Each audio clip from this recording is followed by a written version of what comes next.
सौर मंडल में पृथ्वी निम्नलिखित में से कौन खगोलीय पिंड है?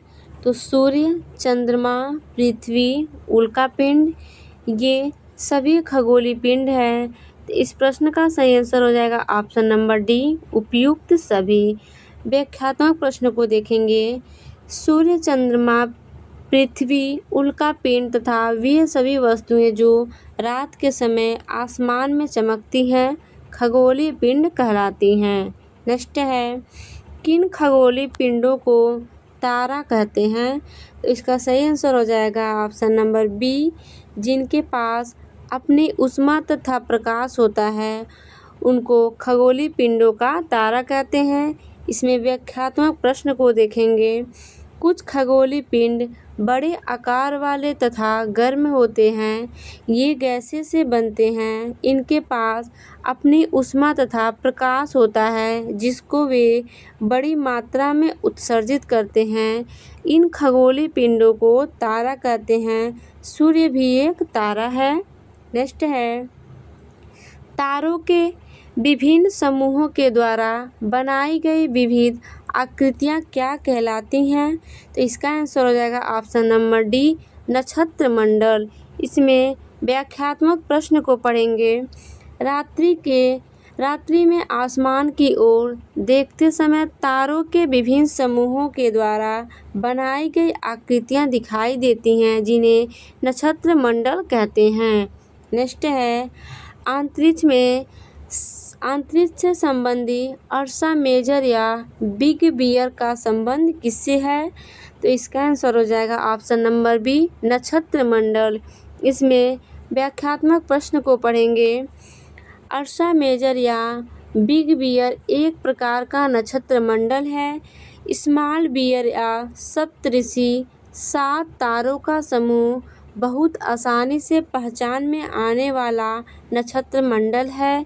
यह एक बड़े नक्षत्र मंडल अर्सा मेजर के भाग हैं। नेक्स्ट है, किन खगोलीय पिंडों को ग्रह कहा जाता है?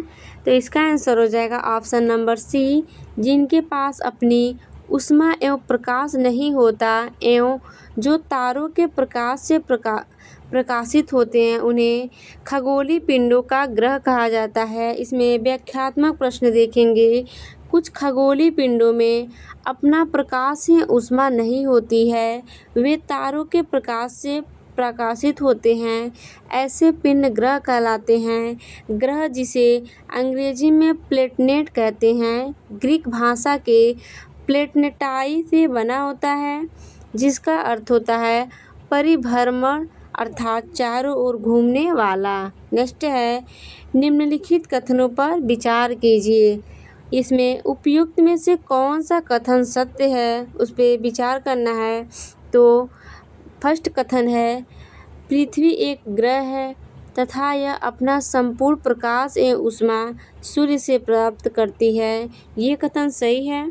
सेकंड है, पृथ्वी सूर्य से दूरी के हिसाब से चौथा ग्रह तथा आकार में तीसरा बड़ा है।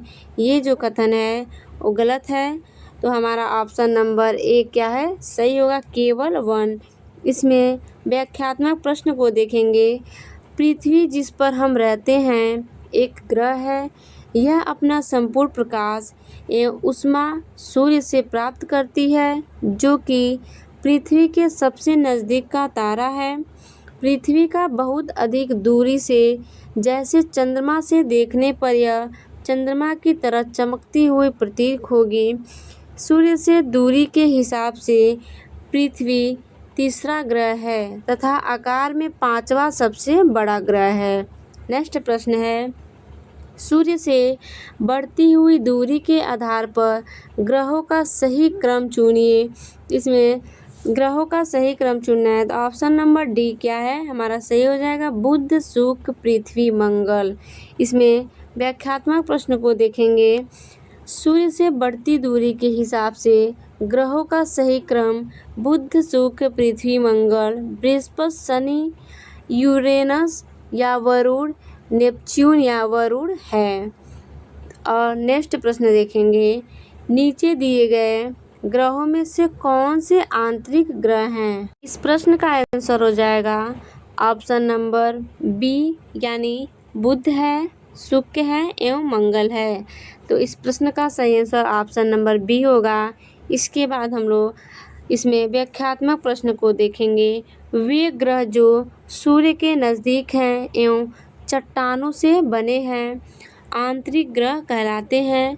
बुध, शुक्र, पृथ्वी और मंगल आंतरिक ग्रह के अंतर्गत आते हैं। नेक्स्ट प्रश्न हम लोग देखेंगे। नीचे दिए गए ग्रहों में से कौन से बाह्य ग्रह हैं? इसका आंसर हो जाएगा, इसमें फर्स्ट कूट दिया है बृहस्पति, नेक्स्ट है वरुण यानी नेपच्यून, उसके बाद है शनि, उसके बाद है यूरेनस यानी अरुण। इसमें से हमारा ऑप्शन नंबर डी हो जाएगा उपयुक्त में से सभी, यानी नीचे दिए गए ग्रहों में से सभी ग्रह बाह्य ग्रह हैं। इसके बाद हम लोग देखेंगे व्याख्यात्मक प्रश्न को। इसमें बाह्य ग्रह सूर्य से बहुत दूर है तथा बहुत बड़े आकार के हैं। ये गैस और तरल पदार्थों से बने हैं। बृहस्पति, शनि, यूरेनस और नेपच्यून बाह्य ग्रह हैं। नेक्स्ट प्रश्न देखेंगे। नीचे दिए गए कथन एवं कारण पर विचार कीजिए। तो इसमें से जो फर्स्ट कथन दिया है, बुध का सूर्य के चारों ओर परिक्रमण काल सौर मंडल के सभी ग्रहों में सबसे कम है। और कारण आर दिया है, बुध सूर्य के सबसे नज़दीक का ग्रह है। तो इसमें इन दोनों में से देखना है कौन सा कारण सही है। तो हमारा दोनों कारण सही है, यानी ए और आर दोनों सही हैं तथा आर ए की सही व्याख्या करता है। तो इस प्रश्न का सही आंसर हो जाएगा ऑप्शन नंबर ए, यानी ए और आर दोनों सही हैं तथा आर ए की सही व्याख्या करता है। इसके बाद हम लोग देखेंगे इसमें व्याख्यात्मक प्रश्न को। बुध सौरमंडल में सूर्य के सबसे नज़दीक का ग्रह है, इसी कारण इसका सूर्य के चारों ओर परिक्रमण काल सबसे कम यानी 88 दिन है। नेक्स्ट प्रश्न देखेंगे। सौरमंडल में किन दो ग्रहों के बीच क्षुद्र ग्रह पट्टी पाई जाती है? तो इसका आंसर हो जाएगा ऑप्शन नंबर डी, मंगल और बृहस्पति ग्रहों के बीच क्षुद्र और पट्टी पाई जाती हैं। इसके बाद हम देखेंगे व्याख्यात्मक प्रश्न को। तारों, ग्रहों एवं उपग्रहों के अतिरिक्त असंख्य छोटे पिंड सूर्य के चारों ओर चक्कर लगाते हैं। इन पिंडों को क्षुद्र ग्रह कहते हैं। ये मंगल और बृहस्पति की कक्षाओं के बीच पाए जाते हैं। वैज्ञानिकों के अनुसार क्षुद्र ग्रह के ही भाग होते हैं जो वर्षों पहले विस्फोट के बाद ग्रहों से टूटकर अलग हो गए। इसके बाद हम नेक्स्ट प्रश्न देखेंगे। हमारे सौरमंडल में सूर्य के सबसे दूर कौन सा ग्रह अवस्थित है? इसका सही आंसर हो जाएगा ऑप्शन नंबर बी, नेपच्यून यानी वरुण। इसमें व्याख्यात्मक प्रश्न को देखेंगे। सूर्य से दूरी के अनुसार ग्रहों की स्थिति बुध, शुक्र, पृथ्वी, मंगल, बृहस्पति, शनि, यूरेनस और नेपच्यून। वर्ष 2006 में अंतर्राष्ट्रीय खगोलीय संघ ने अपनी बैठक में यह निर्णय लिया कि प्लूटो, सिरियस संध्या 3 यूपी 313 जैसे खगोलीय पिंडों को बौने ग्रह की श्रेणी में रखा जा सकता है। इसके बाद नेक्स्ट प्रश्न को देखेंगे। नीचे दिए गए कथन एवं कारण पर विचार कीजिए। इसमें कथन ए दिया है, पृथ्वी के आकार को भू-आभ भी कहा जाता है। कारण आर दिया है, पृथ्वी ध्रुवों के समान पास थोड़ी चपटी है। तो इस कूट का प्रयोग करके देखेंगे, हमारा ए और आर दोनों सही है।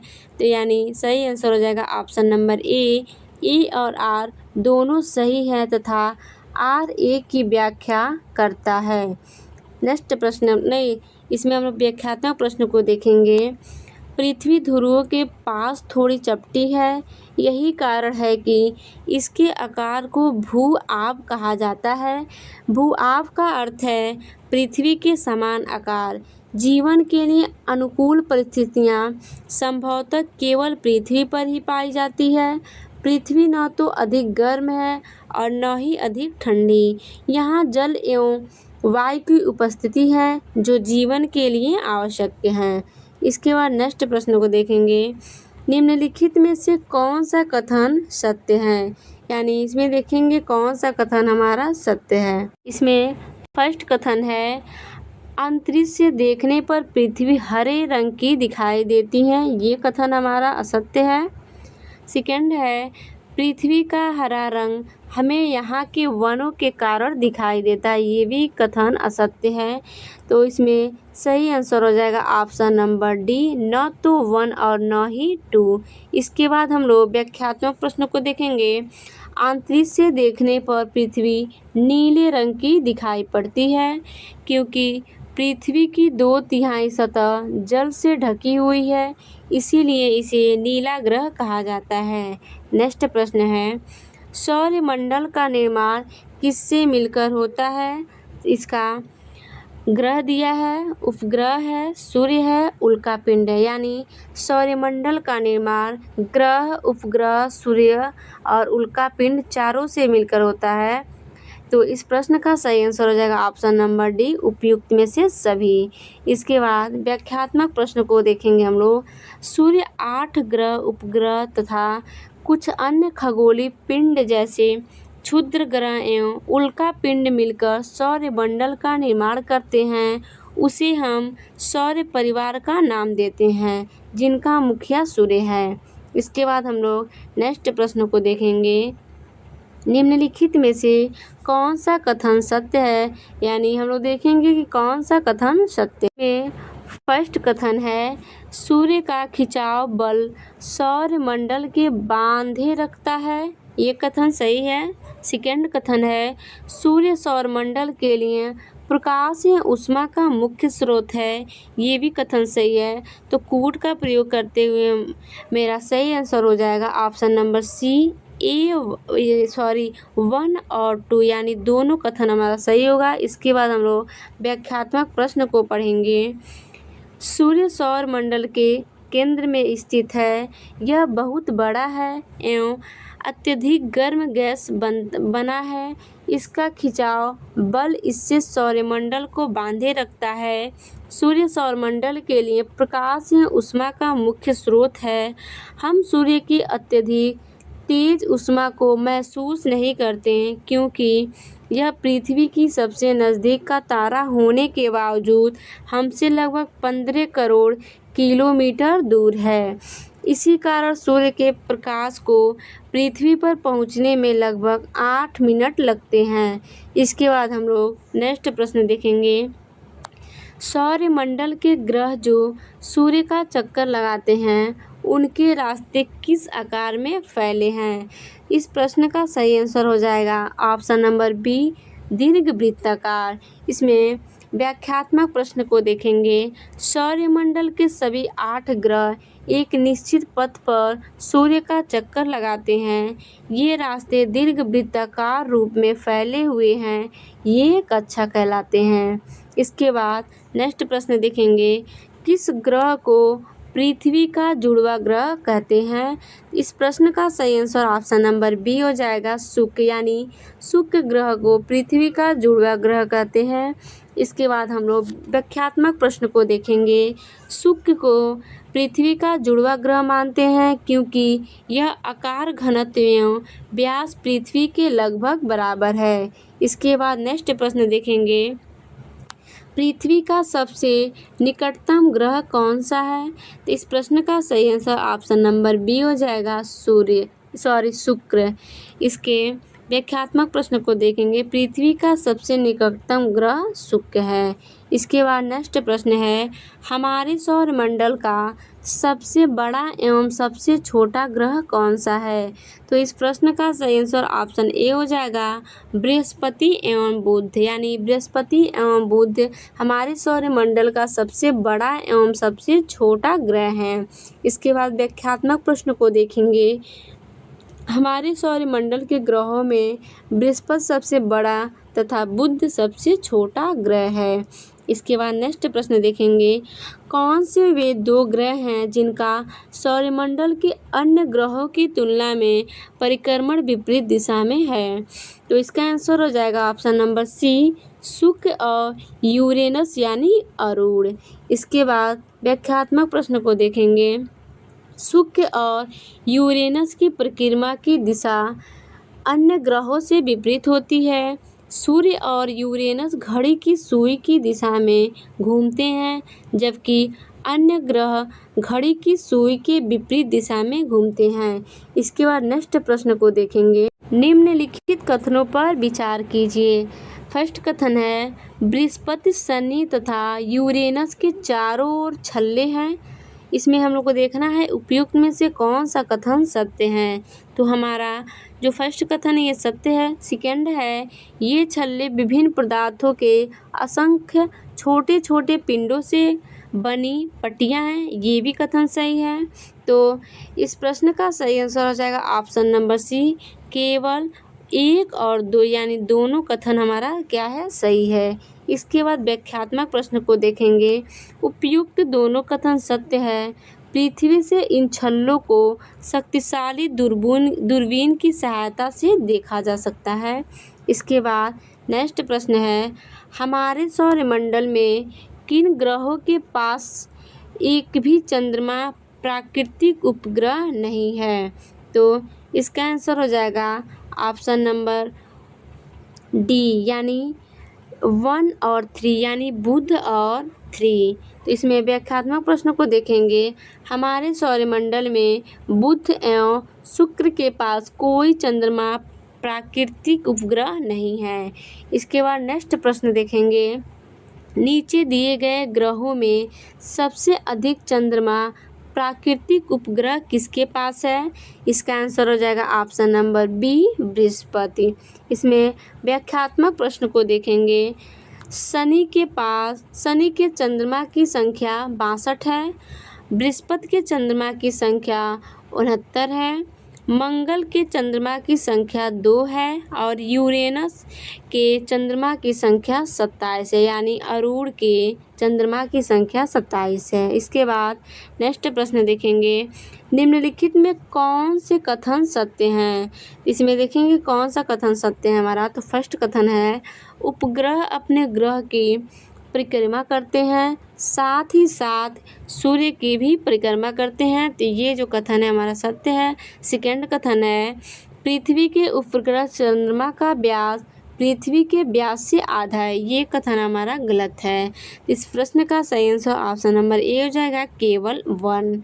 इसके बाद व्याख्यात्मक प्रश्न को देखेंगे, उपग्रह को अंग्रेजी में सैटेलाइट कहते हैं, जिसका अर्थ होता है साथी या सहचर। ये उपग्रह अपने ग्रहों की परिक्रमा करने के साथ साथ सूर्य की भी परिक्रमा करते हैं, अतः कथन 1 सत्य है। हमारी पृथ्वी के पास केवल एक उपग्रह है, चंद्रमा। इसका व्यास पृथ्वी के व्यास से केवल 1/4 है।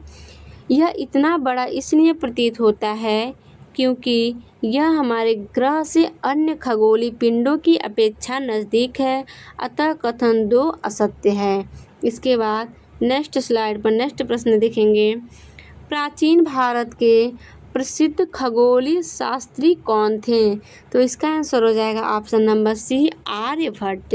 इसमें व्याख्यात्मक प्रश्न को देखेंगे, खगोलीय पिंडों एवं उनकी गति के संबंध में अध्ययन करने वालों को खगोल शास्त्री कहते हैं। आर्यभट्ट प्राचीन भारत के प्रसिद्ध खगोल शास्त्री थे।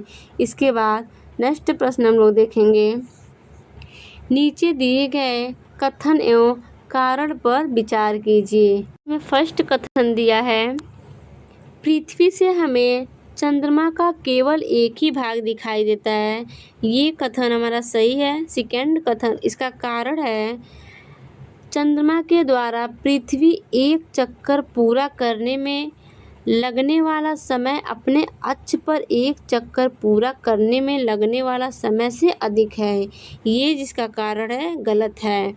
तो इसका सही आंसर हो जाएगा ऑप्शन नंबर सी, ए सही है और आर गलत है। इसके बाद हम लोग इसके व्याख्यात्मक प्रश्न को पढ़ेंगे। तो चंद्रमा पृथ्वी के एक चक्कर लगभग 27 दिन में पूरा करता है। लगभग इतने ही समय में यह अपने अक्ष पर एक चक्कर भी पूरा करता है। चंद्रमा के द्वारा पृथ्वी एक चक्कर पूरा करने में लगने वाला समय अपने अक्ष पर एक चक्कर पूरा करने में लगने वाला समय के बराबर ही होता है। इसके परिणाम स्वरूप पृथ्वी से हमें चंद्रमा का केवल एक ही भाग दिखाई देता है। नील आर्मस्ट्रांग पहले व्यक्ति थे जिन्होंने 20 जुलाई 1969 को सबसे पहले चंद्रमा की सतह पर कदम रखा। स्रोत यानी नासा के आधिकारिक वेबसाइट के अनुसार, जबकि NCERT कक्षा 6 की पाठ्य पुस्तक के अनुसार 21 जुलाई 1969। इसके बाद हम लोग नेक्स्ट प्रश्न देखेंगे। नीचे दिए गए कथन पर विचार कीजिए। में फर्स्ट कथन है, इसमें देखना है उपयुक्त में से कौन सा कथन सत्य है। तो फर्स्ट कथन हमारा है, सूर्य के चारों ओर चक्कर लगाने वाले पत्थरों के छोटे छोटे टुकड़ों को उल्का पिंड कहते हैं। ये कथन हमारा सही है। सेकेंड कथन है, खुले आकाश में फैली एक छोर से दूसरे छोर तक चौड़ी सफ़ेद पट्टी जो कि लाखों तारों का समूह है को आकाश गंगा कहते हैं। ये भी कथन हमारा सही है। तो इस प्रश्न का सही आंसर हो जाएगा ऑप्शन नंबर सी। 1 और 2 दोनों कथन क्या है हमारा सही है। इसके बाद हम लोग इसके व्याख्यात्मक प्रश्न को देखेंगे। उपयुक्त दोनों कथन सत्य हैं। सूर्य के चारों ओर चक्कर लगाने वाले पत्थरों के छोटे छोटे टुकड़ों को उल्का पिंड कहते हैं। खुले आकाश में एक छोर से दूसरे छोर तक फैली चौड़ी सफ़ेद पट्टी जो कि एक चमकदार रास्ते की तरह दिखाई है, यह लाखों तारों का समूह है। यह पट्टी आकाश गंगा है। हमारे सौरमंडल आकाश गंगा का ही एक भाग है। प्राचीन भारत में इसकी कल्पना आकाश में प्रकाश की एक बहती नदी से की गई थी। इस प्रकार इसका नाम आकाश गंगा पड़ा। लाखों आकाश गंगाएं मिलकर ब्रह्मांड का निर्माण करते हैं। इसके बाद नेक्स्ट प्रश्न नेक्स्ट है हमारा ग्लोब, अक्षांश एवं देशांतर। इसमें फर्स्ट प्रश्न कह रहा है, विषुवत वृत्त के संदर्भ में नीचे दिए गए कथनों पर विचार कीजिए। इसमें उपयुक्त कथनों में से कौन सा कथन सत्य है उस पर विचार करना है। तो इसमें जो फर्स्ट कथन है, विषुवत वृत्त 0 डिग्री अक्षांश को प्रदर्शित करता है, ये कथन सत्य होगा। और सेकंड है, विषुवत वृत्त से ध्रुवों की ओर जाने पर अक्षांशों का आकार घटता है, ये भी कथन हमारा सत्य है। इसमें सही आंसर हो जाएगा ऑप्शन नंबर ए। 1 और 2 हमारा कथन सत्य है। जो थर्ड दिया है, विषुवत वृत्त से उत्तर या दक्षिण की कोणीय दूरी माप को देशांतर कहते हैं, ये कथन हमारा गलत होगा। और फर्स्ट और सेकेंड कथन क्या है, सही है। इसके बाद हम लोग इसके व्याख्यात्मक प्रश्न को देखेंगे। केवल कथन 1 और 2 ही सत्य है। विषुवत वृत्त से उत्तर या दक्षिण की कोणीय दूरी की माप को अक्षांश कहते हैं। इसे विषुवत वृत्त से दोनों ध्रुवों की ओर अंशों में मापा जाता है। विषुवत वृत्त से ध्रुवों तक स्थित सभी समांतर वृत्तों को अक्षांश वृत्त कहा जाता है। विषुवत वृत्त एक काल्पनिक वृत्त है जो पृथ्वी की 2 बराबर भागों में बांटता है। विषुवत वृत्त से ध्रुवों की ओर जाने पर अक्षांशों का आकार घट जाता है। इसके बाद हम लोग नेक्स्ट प्रश्न देखेंगे। नेक्स्ट प्रश्न है, नीचे दिए गए युग्मों में से एक कौन से सुमेलित नहीं है। इसमें जो फर्स्ट दिया है, कर्क रेखा एवं मकर रेखा के बीच का क्षेत्र शीत कटिबंध है, ये सही है। सेकंड है, कर्क रेखा एवं विषुवत वृत्त के बीच का क्षेत्र शीतोष्ण कटिबंध है, ये भी सही सुमेलित है। थर्ड दिया है, दक्षिण ध्रुव वृत्त एवं दक्षिणी ध्रुव के बीच का क्षेत्र उष्णकटिबंधीय हैं, ये भी कथन क्या है, सत्य है। तो इस प्रश्न का सही आंसर हो जाएगा ऑप्शन नंबर डी, उपयुक्त सभी कथन सत्य हैं। इसके बाद इसमें व्याख्यात्मक प्रश्न को देखेंगे। इसमें व्याख्यात्मक प्रश्न है, कर्क रेखा एवं मकर रेखा के बीच सभी अक्षांशों पर सूर्य वर्ष में एक बार दोपहर में सिर के ठीक ऊपर होता है, इसीलिए इस क्षेत्र में सबसे अधिक ऊष्मा प्राप्त होती है तथा इसे उष्णकटिबंधीय कहा जाता है। ध्रुव की तरफ सूर्य की किरणें तिरछी होती जाती हैं। इस प्रकार उत्तरी गोलार्ध में कर्क रेखा एवं उत्तर ध्रुव वृत्त तथा दक्षिणी गोलार्ध में मकर रेखा एवं दक्षिण ध्रुव वृत्त के बीच वाले क्षेत्र का तापमान मध्यम रहता है, इसलिए इन्हें शीतोष्ण कटिबंध कहा जाता है। उत्तरी गोलार्ध में उत्तर ध्रुव वृत्त एवं उत्तरी ध्रुव तथा दक्षिणी गोलार्ध में दक्षिण ध्रुव वृत्त एवं दक्षिणी ध्रुव के बीच क्षेत्र में बहुत ठंड होती है, क्योंकि यहाँ सूर्य क्षितिज से ज़्यादा ऊपर नहीं आ पाता है, इसीलिए ये शीतोष्ण कटिबंध कहलाता है। इसके बाद नेक्स्ट प्रश्न देखेंगे, नीचे दिए गए कथनों पर विचार कीजिए।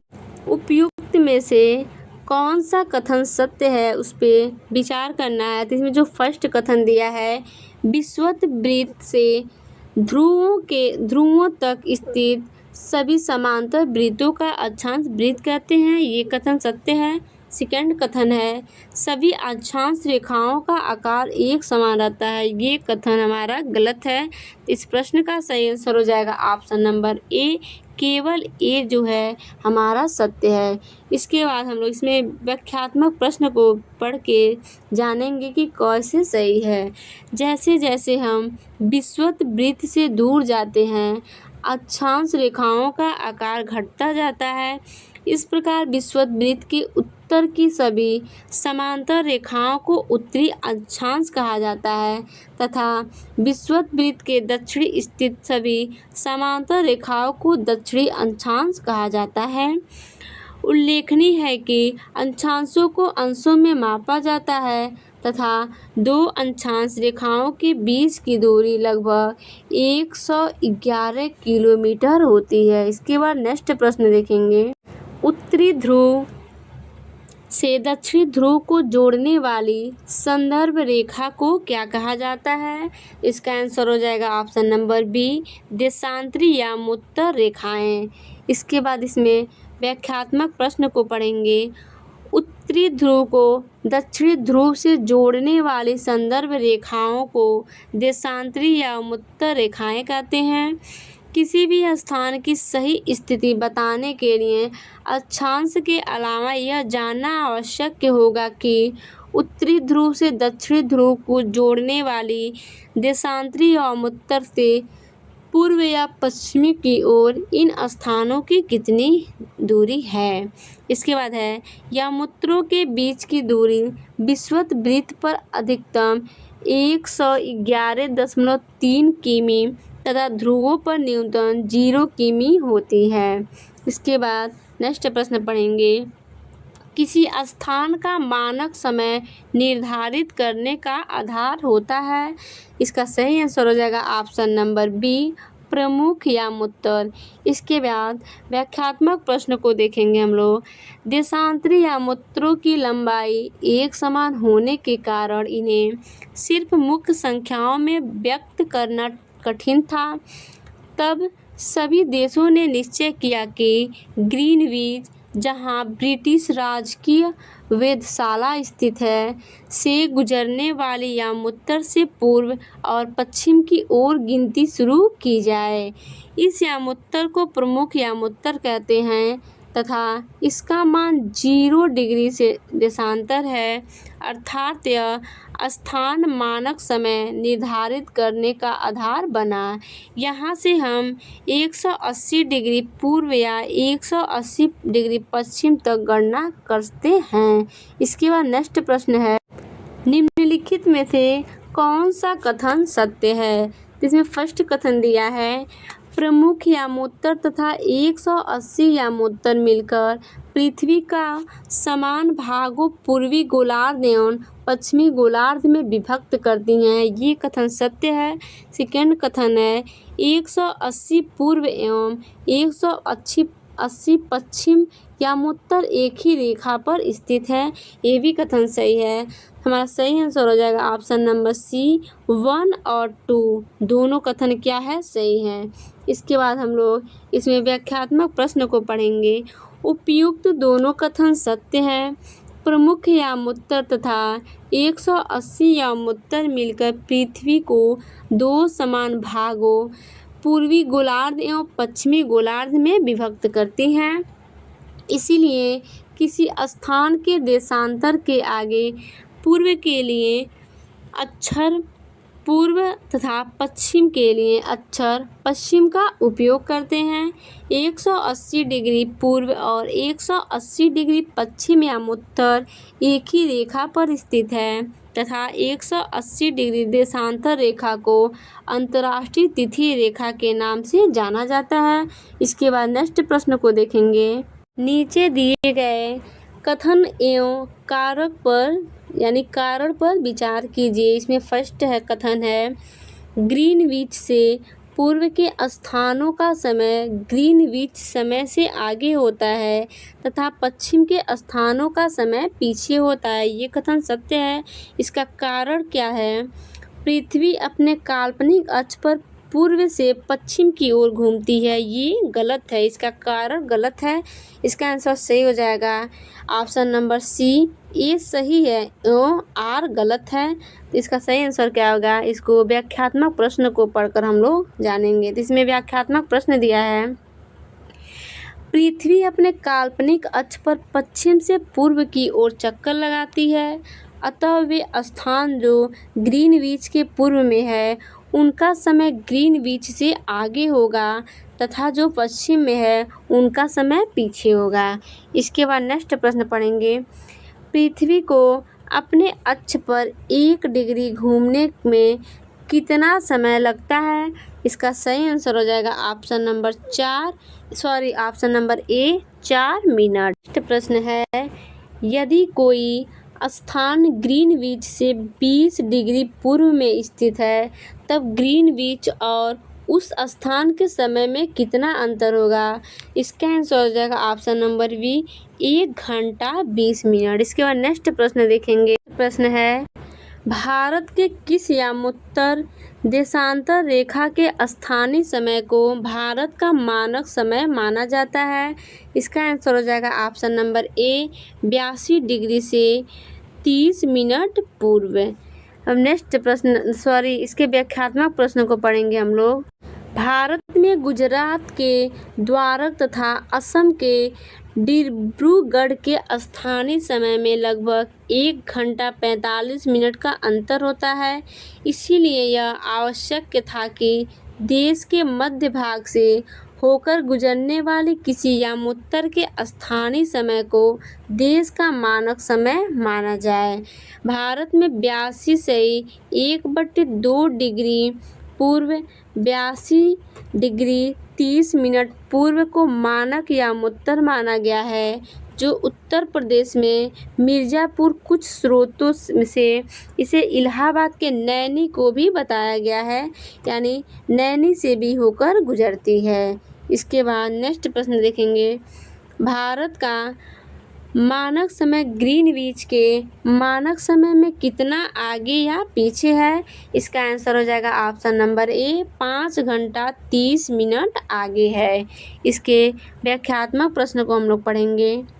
भारत का मानक समय यामोत्तर ग्रीनविच के 82 डिग्री 30 मिनट पूर्व में स्थित है, अतः यहाँ का समय ग्रीनविच के समय से 5 घंटा 30 मिनट आगे है। इसीलिए जब लंदन में दोपहर के 2 बजे होंगे तब भारत में शाम 7:30 बजे होंगे। इसके बाद हम लोग नेक्स्ट चैप्टर देखेंगे, पृथ्वी की गतियाँ। इसमें फर्स्ट प्रश्न है, नीचे दिए गए कथनों पर विचार कीजिए। इसमें उपयुक्त में से कौन सा कथन सत्य है? फर्स्ट कथन है, पृथ्वी का अपने अक्ष पर घूमना घूर्णन कहलाता है। ये कथन सत्य है। सेकंड कथन है, पृथ्वी की सूर्य के चारों ओर एक स्थिर कक्षा में गति को परिक्रमण कहते हैं। ये भी कथन सत्य है। इस प्रश्न के हिसाब से इसका सही आंसर हो जाएगा ऑप्शन नंबर सी, ए और 2, यानी दोनों कथन क्या है, सही है। इसके बाद इसमें व्याख्यात्मक प्रश्न को देखेंगे। पृथ्वी अपने अक्ष पर निरंतर घूमती रहती है और लगभग 24 घंटों में एक चक्कर पूरा करती है। इसे घूर्णन कहते हैं। सूर्य के चारों ओर एक स्थिर कक्ष में पृथ्वी की गति को परिक्रमण कहते हैं। इस परिक्रमा को पूरा करने में लगभग 365 दिन 6 घंटे लगते हैं, अतः दोनों कथन सत्य हैं। इसके बाद नेक्स्ट प्रश्न है, पृथ्वी अपने अक्ष पर कितनी डिग्री झुकी हुई है? इसका आंसर हो जाएगा ऑप्शन नंबर ए, 23 सही 1/2 डिग्री। इसके बाद नेक्स्ट प्रश्न है, प्रदीप्ति वृत्त किसे कहते हैं? इसका आंसर हो जाएगा ऑप्शन नंबर सी, ग्लोब पर वह वृत्त जो दिन तथा रात को विभाजित करता है। इसके बाद इसमें व्याख्यात्मक प्रश्न को पढ़ेंगे हम लोग। पृथ्वी सूर्य से प्रकाश प्राप्त करती है। पृथ्वी का आकार गोले के समान है, इसीलिए एक समय में सिर्फ इसके आधे भाग पर ही रोशनी प्राप्त होती है। ग्लोब पर वह वृत्त जो दिन तथा रात को विभाजित करता है उसे प्रदीप्ति वृत्त कहते हैं। इसके बाद हम लोग नेक्स्ट प्रश्न देखेंगे, निम्नलिखित में कौन सा ऋतुओं में परिवर्तन का कारण है? तो इसका आंसर हो जाएगा ऑप्शन नंबर ए, सूर्य के चारों ओर पृथ्वी की स्थिति में परिवर्तन। इसके बाद इसमें व्याख्यात्मक प्रश्न को देखेंगे। सामान्यतः एक वर्ष को गर्मी, सर्दी, वसंत एवं शरद ऋतुओं में बांटा जाता है। ऋतुओं में परिवर्तन सूर्य के चारों ओर पृथ्वी की स्थिति में परिवर्तन के कारण होता है।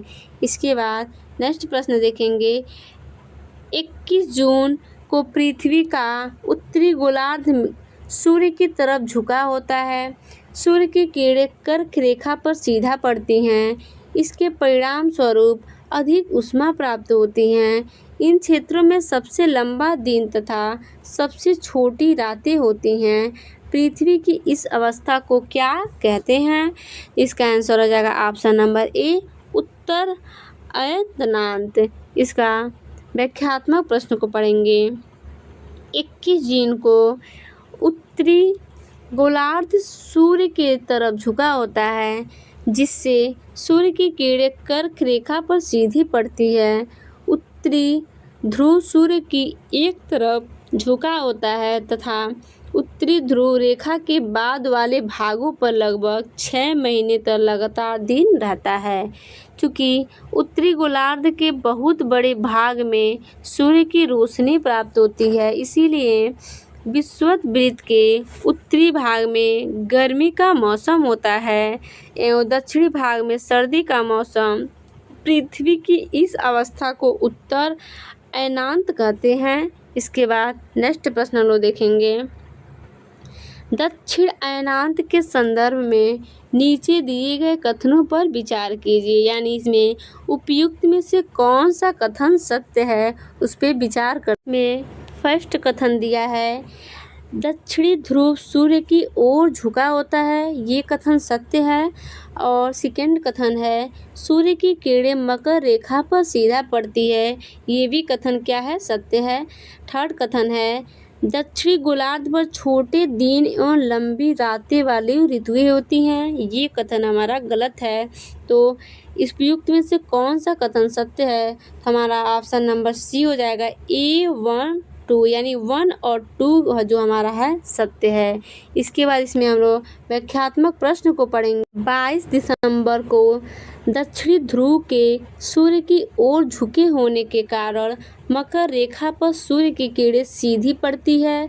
चूँकि सूर्य की किरणें मकर रेखा पर लंबवत पड़ती हैं, इसीलिए दक्षिणी गोलार्ध के बहुत बड़े भाग में प्रकाश प्राप्त होता है। इसीलिए दक्षिणी गोलार्ध में लंबे दिन तथा छोटी वाली ग्रीष्म ऋतु होती हैं। पृथ्वी की इस अवस्था को दक्षिण अयनांत कहा जाता है। अतः कथन 1 और 2 सत्य है, जबकि कथन 3 असत्य है। उल्लेखनीय है कि ऑस्ट्रेलिया में ग्रीष्म ऋतु में ही क्रिसमस का पर्व मनाया जाता है। इसके बाद नेक्स्ट प्रश्न हम लोग देखेंगे, विषुवत के संदर्भ में नीचे दिए गए कथनों में से कौन सा कथन सत्य है। इसमें जो फर्स्ट कथन है, इस अवस्था में सूर्य की किरणें विषुवत वृत्त पर सीधा पड़ती हैं, ये कथन सत्य है। सेकंड कथन हमारा होगा, पूरी पृथ्वी पर दिन और रात बराबर होती है, ये भी कथन सत्य है। थर्ड है, कोई भी ध्रुव सूर्य की ओर नहीं झुका होता है, ये भी कथन क्या है, सत्य है। इस प्रश्न का सही आंसर ऑप्शन नंबर डी हो जाएगा, उपयुक्त सभी, यानी उपयुक्त सभी कथन क्या है, सत्य हैं। इसके बाद इसमें हम लोग व्याख्यात्मक प्रश्न को देखेंगे। 21 मार्च एवं 23 दिसंबर को सूर्य की किरणें विषुवत वृत्त पर सीधे पड़ती हैं, इसे विषुव कहा जाता है। 23 दिसंबर को उत्तरी गोलार्ध में शरद ऋतु होती हैं, जबकि दक्षिणी गोलार्ध में वसंत ऋतु होती हैं। 21 मार्च को स्थित इसके विपरीत होती हैं। इसके बाद नेक्स्ट हम लोग देखेंगे प्रश्न को, लीप वर्ष अधिक वर्ष में कितने दिन होते हैं। इसका सही आंसर हो जाएगा ऑप्शन नंबर बी, 366 दिन, यानी लीप वर्ष में 366 दिन होते हैं। इसमें व्याख्यात्मक प्रश्न को हम लोग पढ़ेंगे। पृथ्वी को सूर्य की एक परिक्रमा पूरी करने में लगभग 365 दिन 6 घंटे लगते हैं। सुविधा के लिए हम वर्ष में 365 दिन गिनते हैं और 6 घंटे का समय छोड़ देते हैं। इस प्रकार 4 वर्षों में 24 घंटे अर्थात एक दिन का अंतर हो जाता है। इस अतिरिक्त दिन को फरवरी के महीने में जोड़ा जाता है। इस प्रकार प्रत्येक चौथे वर्ष फरवरी माह 28 दिन के बदले 29 दिन का होता है। इस प्रकार हर चौथा वर्ष 366 दिन का होता है और इसे लीप वर्ष कहते हैं। इसके बाद हम लोग नेक्स्ट चैप्टर पढ़ेंगे, मानचित्र। मानचित्र हम लोग पढ़ेंगे। इसमें फर्स्ट क्वेश्चन क्या है, इसमें फर्स्ट क्वेश्चन है, भौतिक मानचित्र में किन्हें शामिल किया जाता है। पर्वत, पठार, मैदान, महासागर, देश या राज्यों की सीमाएं। इसमें पर्वत को शामिल किया जाता है, पठार को किया जाता है, मैदान को और महासागर को, और देश या राज्यों की सीमाएं ये शामिल नहीं किया जाता है। जो प्रश्न कह रहा है भौतिक मानचित्र में किन्हें शामिल किया जाता है, तो इस प्रश्न का सही आंसर हो जाएगा ऑप्शन नंबर सी, 1, 2, 3, 4, पर्वत, पठार, मैदान, महासागर। इसके बाद हम लोग इसके व्याख्यात्मक प्रश्न को देखेंगे। पृथ्वी की प्राकृतिक आकृतियों जैसे पर्वत, पठारों, मैदानों, नदियों, महासागरों इत्यादि को दर्शाने वाले मानचित्र को भौतिकी या उच्चवाच्च मानचित्र कहा जाता है। इसके बाद हम लोग नेक्स्ट प्रश्न पढ़ेंगे। राज्यों, नगरों, शहरों तथा गांवों और विश्व के विभिन्न देशों व राज्यों तथा उनकी सीमाओं को दर्शाने वाले मानचित्र को क्या कहा जाता है, तो इसका आंसर हो जाएगा ऑप्शन नंबर बी, राजनीतिक मानचित्र। इसके बाद इसके व्याख्यात्मक प्रश्न को हम लोग पढ़ेंगे। राज्यों, नगरों, शहरों तथा गांव और विश्व के सभी देशों व राज्यों तथा उनकी सीमाओं को दर्शाने वाले मानचित्र को राजनीतिक मानचित्र कहा जाता है। इसके बाद नेक्स्ट प्रश्न देखेंगे। थीमेटिक मानचित्र में किसे किसे शामिल किया जाता है, तो सड़क मानचित्र, वर्षा मानचित्र, वन तथा उद्योगों के वितरण दर्शाने वाले मानचित्र, यानी तीनों जो ऑप्शन है क्या है हमारा सही है। तो इसका सही आंसर हो जाएगा ऑप्शन नंबर डी, उपयुक्त सभी, यानी सभी को शामिल किया जाता है। इसके बाद हम लोग इसके व्याख्यात्मक प्रश्न को पढ़ेंगे। कुछ मानचित्र हमें विशेष जानकारियाँ प्रदान करते हैं, जैसे सड़क मानचित्र, वर्षा मानचित्र, रेलवे मानचित्र, वन तथा उद्योगों आदि के वितरण दर्शाने वाले मानचित्र इत्यादि। इस प्रकार के मानचित्र को थीमेटिक मानचित्र कहते हैं। इसके बाद नेक्स्ट प्रश्न पढ़ेंगे, मानचित्र के संदर्भ में किन दिशाओं को प्रधान दिग्बंधु कहा जाता है? इसका सही आंसर हो जाएगा ऑप्शन नंबर डी, उपयुक्त सभी, यानी उत्तर भी हो जाएगा। नेक्स्ट प्रश्न है, निम्नलिखित में कौन सा कथन सत्य है? इसमें फर्स्ट कथन है, जो मानचित्र पैमाने पर आधारित न होकर याददाश्त और स्थानीय प्रेक्षण पर आधारित होते हैं उन्हें रेखा चित्र मानचित्र कहते हैं। ये कथन सत्य है। सेकेंड कथन है, एक छोटे क्षेत्र का बड़े पैमाने पर खींचा गया रेखा चित्र खाका कहलाता है। ये भी कथन सत्य है। तो इस कूट में देखेंगे 1 और 2 किसमें सही है, तो ऑप्शन नंबर सी जो है उसमें 1 और 2 दोनों कथन क्या है, सही हैं। इसके बाद हम लोग इसके व्याख्यात्मक प्रश्न को पढ़ेंगे। रेखा चित्र मानचित्र के अंतर्गत कच्चे आरेख को बिना पैमाने की सहायता से खींचा जाता है, जो कि याददाश्त और स्थानीय प्रेक्षण पर आधारित होता है। एक छोटे क्षेत्र का बड़ा पैमाने पर खींचा गया रेखा चित्र खाका कहा जाता है। अतः दोनों कथन क्या हैं, सत्य हैं। इसके बाद नेक्स्ट चैप्टर देखेंगे, पृथ्वी के प्रमुख परिमंडल। इसमें फर्स्ट क्वेश्चन है, जलमंडल में जल की कौन कौन सी अवस्थाएं को सम्मिलित किया जाता है? इसका सही आंसर हो जाएगा ऑप्शन नंबर डी, उपयुक्त सभी, यानी जलमंडल में जल की कौन कौन से अवस्थाएं को सम्मिलित किया जाता है। इसमें जल हो जाएगा, बर्फ हो जाएगा, जलवाष्प हो जाएगा, यानी जलमंडल में जल, बर्फ, जलवाष्प तीनों अवस्थाओं को सम्मिलित किया जाता है। इस प्रकार से सही आंसर हो जाएगा ऑप्शन नंबर डी, उपयुक्त में से सभी। इसके बाद इसके व्याख्यात्मक प्रश्न को पढ़ेंगे। पृथ्वी के बहुत बड़े भूभाग पर जल पाया जाता है, जिसे जलमंडल कहा जाता है। जलमंडल में जल की सभी अवस्थाएं जैसे बर्फ, जल एवं जलवाष्प सम्मिलित हैं। इसके बाद नेक्स्ट प्रश्न है, जलमंडल के अंतर्गत कौन कौन से परिमंडल शामिल हैं? तो इस प्रश्न का सही आंसर हो जाएगा ऑप्शन नंबर डी, स्थल मंडल, जलमंडल एवं वायुमंडल। इसके बाद इसके व्याख्यात्मक प्रश्न को हम लोग पढ़ेंगे। पृथ्वी का वह सीमित क्षेत्र जहां तीनों परिमंडल एक दूसरे के संपर्क में आते हैं जलमंडल कहलाते हैं। इसी परिमंडल में सभी प्रकार के जीव पाए जाते हैं। अतः यह सबसे महत्वपूर्ण है। पृथ्वी के ये तीनों परिमंडल आपस में पारस्परिक क्रिया करते हैं तथा एक दूसरे को किसी न किसी रूप में प्रभावित करते हैं। इसके बाद हम लोग नेक्स्ट प्रश्न देखेंगे, विश्व का सबसे ऊंचा शिखर कौन सा है? तो इसका सही आंसर हो जाएगा option number B, Mount Everest. Mount Everest है वो विश्व का सबसे ऊंचा शिखर है। इसमें व्याख्यात्मक प्रश्न को हम लोग पढ़ेंगे। स्थल के ऊंचाइयों को समुद्र तल में मापा जाता है। विश्व का सबसे ऊंचा शिखर माउंट एवरेस्ट है, जो समुद्र तल से 8,848 मीटर ऊंचा है। दूसरा K2 यानी गाडविन ऑस्टिन है, जो समुद्र तल से 8,611 मीटर ऊंचा है। तीसरा कंचनजंगा है, जो समुद्र तल से 8,556 मीटर ऊंचा है। इसमें कुछ नोट्स हैं।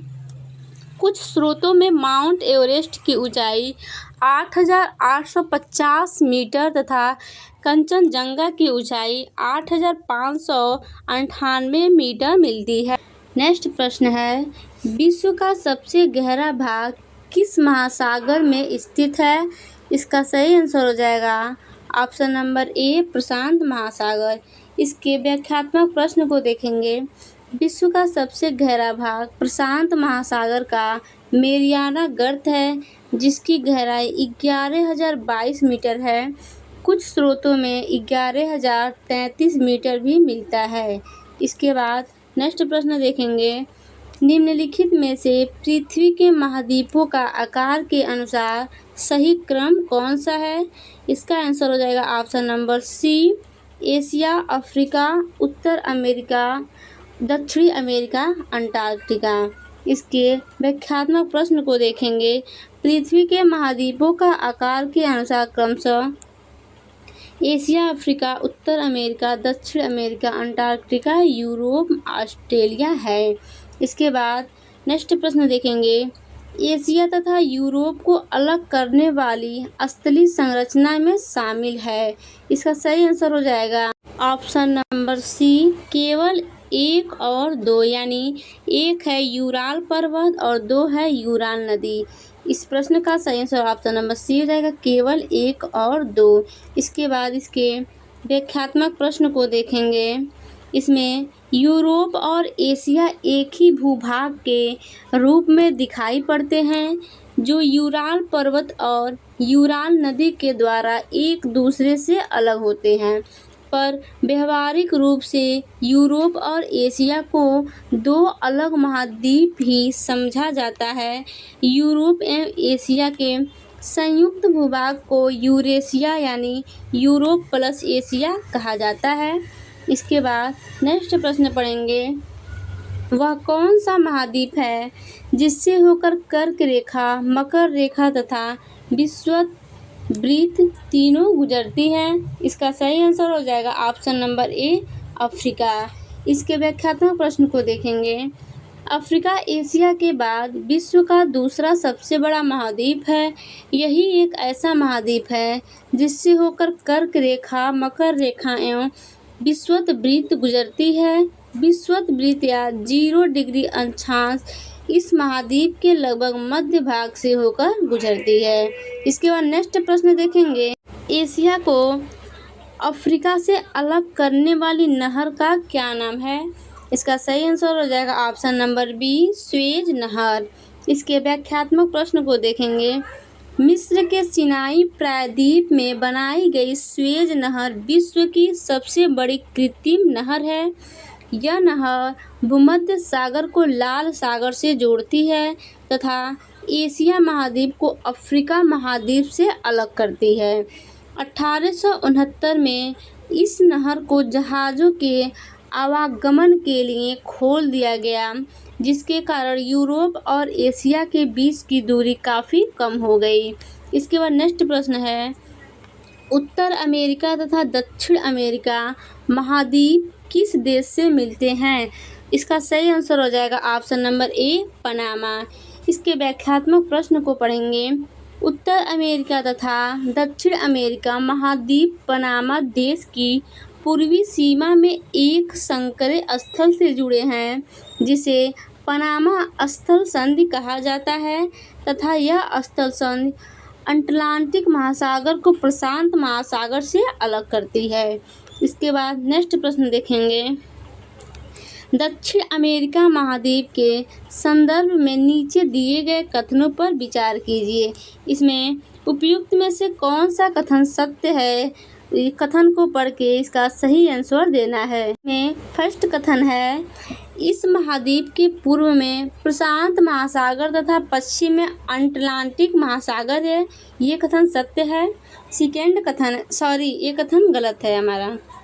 दूसरा कथन है, विश्व की सबसे लंबी पर्वत श्रृंखला एडीज इसके उत्तर से होकर लेकर दक्षिण की ओर फैली है। ये कथन सत्य है।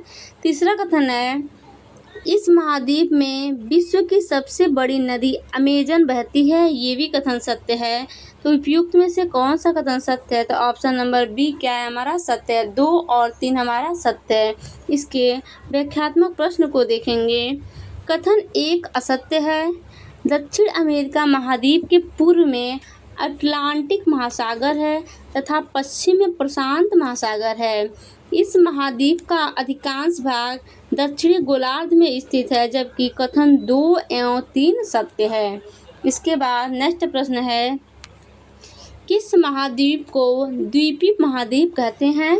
इसका सही आंसर हो जाएगा option number D, Australia.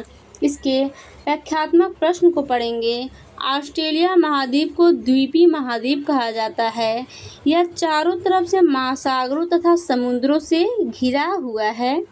Australia विश्व का सबसे छोटा महाद्वीप है जो कि पूरी तरह से दक्षिण गोलार्ध में स्थित है। इसके बाद नेक्स्ट प्रश्न देखेंगे। अंटार्कटिका महाद्वीप के संदर्भ में नीचे दिए गए कथनों में से कौन सा कथन सत्य है? इसका कथन फर्स्ट है, दक्षिण ध्रुव इस महाद्वीप के पूर्वी किनारे पर स्थित है। ये कथन हमारा गलत है। सेकेंड कथन है, यहाँ किसी भी प्रकार का अस्थायी मानव निवास नहीं करता। ये कथन क्या है? हमारा सही है। तो कोड का प्रयोग करके देखेंगे। हमारा सही आंसर ऑप्शन बी होगा, केवल 2। इसके व्याख्यात्मक प्रश्न को पढ़ेंगे। अंटार्कटिका एक बहुत बड़ा महाद्वीप है जो कि दक्षिणी गोलार्ध में स्थित है। दक्षिणी ध्रुव इस महाद्वीप के मध्य में स्थित है, अतः कथन 1 असत्य है। चूँकि यह दक्षिणी ध्रुव क्षेत्र में स्थित है, इसलिए यह हमेशा मोटी बर्फ की परतों से ढका रहता है, इसीलिए यहाँ अस्थायी मानव निवास नहीं करते हैं, अतः कथन 2 क्या है? सत्य है। बहुत से देशों के शोध केंद्र यहाँ स्थित हैं। भारत के भी शोध संस्थान यहाँ हैं। इनके नाम हैं दक्षिण गंगोत्री, मैत्री तथा भारती। अब नेक्स्ट प्रश्न को देखेंगे। नेक्स्ट प्रश्न है, आकार के आधार पर महासागरों का सही क्रम कौन सा है? तो प्रशांत महासागर फर्स्ट पे आ जाएगा, उसके बाद अटलांटिक महासागर सेकेंड पे आ जाएगा, और 3 पर हिंद महासागर आ जाएगा, और 4 पर दक्षिण महासागर, उसके बाद 5 पर आर्कटिक महासागर 5 पे आ जाएगा। इस प्रकार से इस प्रश्न का सही आंसर हो जाएगा ऑप्शन नंबर डी। इसके बाद इसके व्याख्यात्मक प्रश्न को पढ़ेंगे। विशाल जलाशय जो महाद्वीपों के द्वारा एक दूसरे से अलग है, महासागर कहलाते हैं।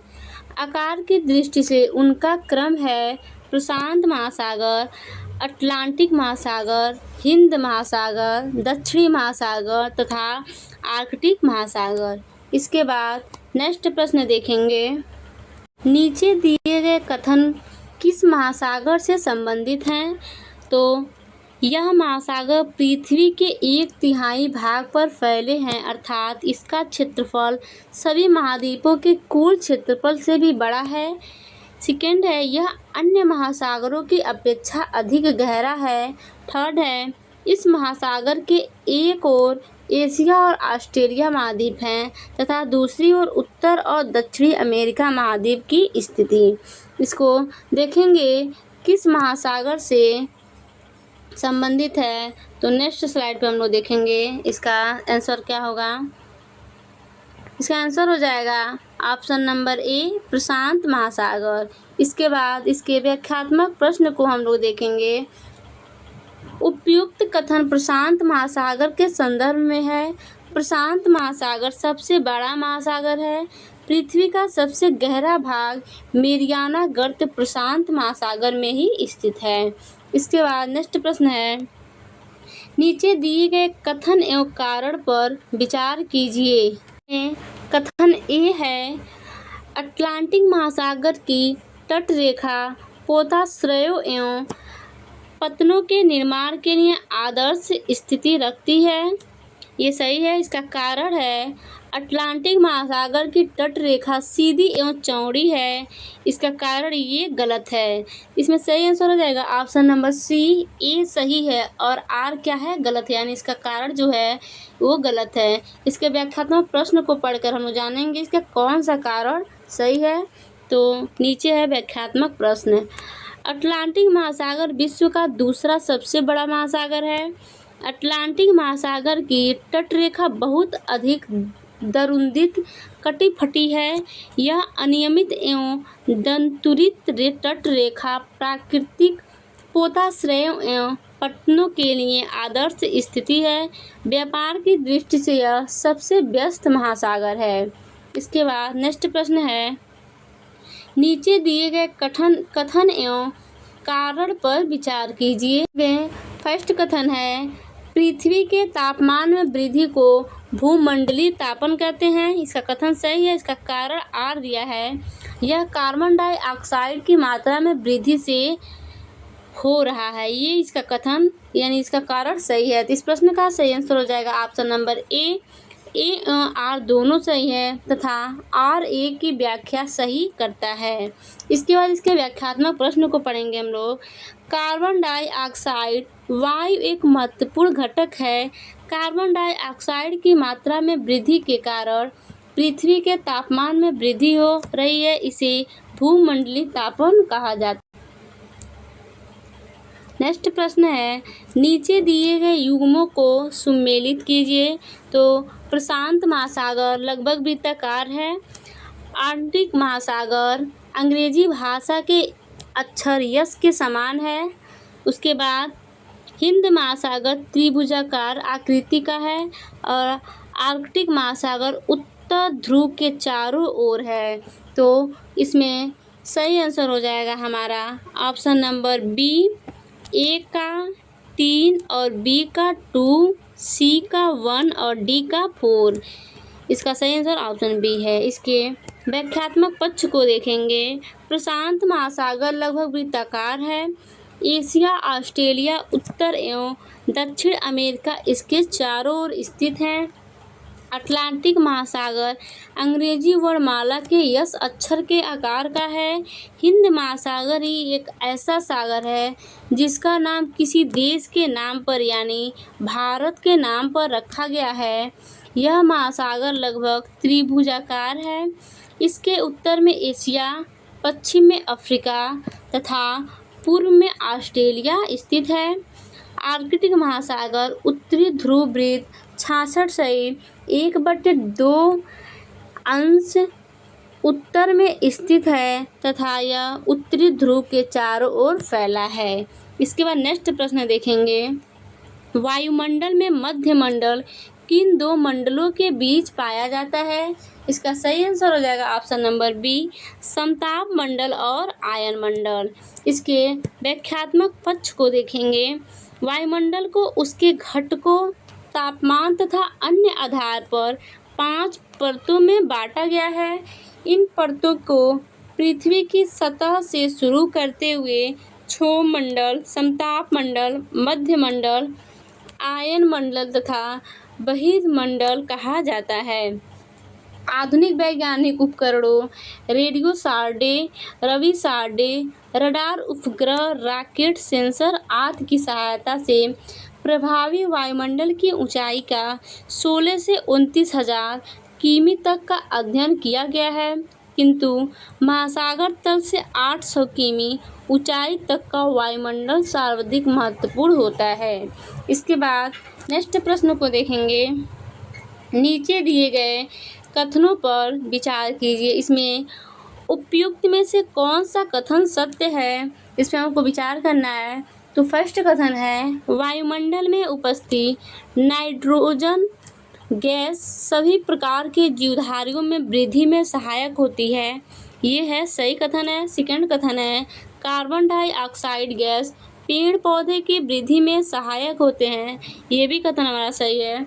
तो इस प्रश्न का सही आंसर ऑप्शन नंबर सी हो जाएगा। ए और 2 यानी दोनों कथन क्या है, सही है। इसके बाद इसके व्याख्यात्मक पक्ष को देखेंगे। उपयुक्त दोनों कथन सत्य हैं। वायुमंडल में 78% नाइट्रोजन, 21% ऑक्सीजन तथा 1% अन्य सभी गैस हैं। वायुमंडल में उपस्थित नाइट्रोजन गैस सभी प्रकार के जीवधारियों की वृद्धि में सहायक होती हैं। ऑक्सीजन सांस लेने के लिए आवश्यक है। कार्बन डाइऑक्साइड यद्यपि बहुत कम मात्रा में है, लेकिन यह पृथ्वी के द्वारा जोड़ी गई ऊष्मा को अवशोषित करती है, जिससे पृथ्वी गर्म रहती है। यह पौधों की वृद्धि से के लिए आवश्यक है। इसके बाद नेक्स्ट प्रश्न देखेंगे। नेक्स्ट चैप्टर है पृथ्वी के प्रमुख स्थल रूप। इसमें फर्स्ट प्रश्न है, पृथ्वी के विभिन्न स्थल रूपों उदाहरण पर्वत, घाट, पठार एवं मैदानों का निर्माण किन प्रक्रियाओं के परिणाम स्वरूप हुआ है?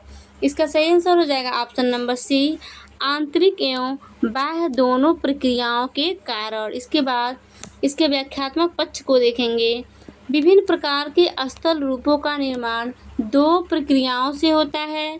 प्रथम या आंतरिक प्रक्रिया के कारण बहुत से स्थानों पर पृथ्वी की सतह कहीं ऊपर उठ जाती है तो कहीं धंस जाती है। दूसरी या बाह्य प्रक्रिया स्थल के लगातार बनने या टूटने की प्रक्रिया है। इसके बाद इसके नेक्स्ट प्रश्न को देखेंगे। निम्नलिखित में कौन से कथन सत्य हैं? इसका जो फर्स्ट कथन है, पृथ्वी की सतह के टूटकर घिस जाने का अपरदन कहते हैं, ये कथन सत्य है। सेकंड कथन है, पृथ्वी की नई सतहों के निर्माण की प्रक्रिया को निक्षेपण कहते हैं, ये भी कथन सत्य है। हमारा सही आंसर हो जाएगा ऑप्शन नंबर सी, ए 1 और 2 दोनों कथन क्या है? सत्य है। इसके बाद इसके व्याख्यात्मक पक्ष को पढ़ेंगे। कथन ए और 2 दोनों सत्य है। पृथ्वी की सतह से टूटकर घिस जाने को अपरदन कहते हैं। अपरदन की क्रिया के द्वारा सतह नीची हो जाती है तथा निक्षेपण की प्रक्रिया के द्वारा इनका फिर से निर्माण होता है। ये दोनों प्रक्रिया बहते हुए जल, वायु, बर्फ के द्वारा होती हैं। इसके बाद नेक्स्ट प्रश्न है, विश्व की सबसे पुरानी वलित पर्वत श्रृंखला कौन सी है? इसका सही आंसर होगा ऑप्शन नंबर ए, अरावली पर्वत। इसके व्याख्यात्मक पक्ष को देखेंगे। भारत की अरावली पर्वत श्रृंखला विश्व की सबसे पुरानी वलित पर्वत श्रृंखला है। अपरदन की प्रक्रिया के कारण यह श्रृंखला घिस गई है। उत्तर अमेरिका के अपलेशियन तथा रूस के यूराल पर्वत गोलाकार दिखाई देते हैं एवं इनकी ऊंचाई कम है। ये बहुत पुराने वलित पर्वत हैं। भारत का हिमालय भी वलित पर्वत का उदाहरण है। इसके बाद नेक्स्ट प्रश्न देखेंगे। नीचे दिए गए कथनों पर विचार कीजिए। उपयुक्त में से कौन सा कथन सत्य है? इसमें फर्स्ट कथन है, जिन पर्वतों पर हमेशा जमी रहने वाली बर्फ की नदियां होती हैं उन्हें हिमानी कहते हैं, ये कथन सत्य है। सेकंड कथन है, पर्वतों के एक रेखा क्रम में व्यवस्थित होने को श्रृंखला कहा जाता है, ये भी कथन सत्य है। इसमें से हमारा सही आंसर हो जाएगा ए एवं 2, यानी दोनों कथन क्या है? सत्य हैं। इसके बाद इसके व्याख्यात्मक पक्ष को देखेंगे। उपयुक्त दोनों कथन सत्य हैं। कुछ पर्वत पर हमेशा जमी रहने वाली बर्फ की नदियां होती हैं, उन्हें हिमानी कहा जाता है। कुछ ऐसे भी पर्वत हैं जो समुद्र के भीतर हैं जिन्हें हम नहीं देख सकते।